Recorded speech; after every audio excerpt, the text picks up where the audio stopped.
Hello and welcome to the broadcast. We begin tonight with breaking news from Europe, where tensions between NATO and Russia have flared once again.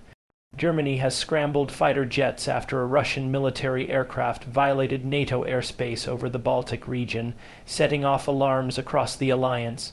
According to Germany's Luftwaffe, 2 Eurofighter Typhoon jets were launched on quick reaction alert when radar detected an unidentified aircraft flying near Estonia without filing a flight plan or responding to air traffic control.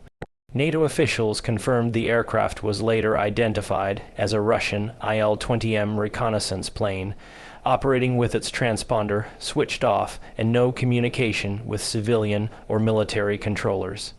The incident unfolded rapidly on Sunday afternoon, with German fighters intercepting the Russian plane over international waters, but dangerously close to the Estonian coastline.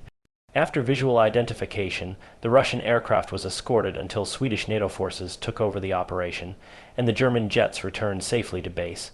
This marks the second serious encounter in less than a week. Estonia recently accused Russia of sending 3 MiG-31 fighter jets into its airspace in what Tallinn called an unprecedented violation of sovereignty. Moscow denied the accusation, claiming its aircraft never crossed into NATO territory. NATO officials say the latest incursion highlights increasing Russian military activity around the Baltic Sea, raising concerns about deliberate attempts to test NATO's defenses.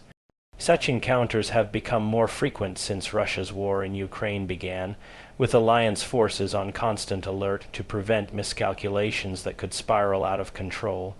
Germany's defense ministry condemned the violation as unacceptable and confirmed it will join Baltic allies in demanding an explanation from Moscow.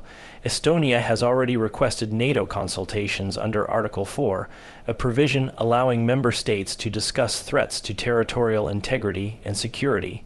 For now, the situation has de-escalated, but diplomats warn that continued airspace violations could trigger a much tougher NATO response. Additional surveillance flights and reinforced air policing missions are expected in the coming days as the alliance signals its readiness to defend every inch of its territory. As NATO leaders prepare emergency talks, one thing is clear. The skies over Europe remain a flashpoint in an increasingly dangerous standoff between Russia and the West.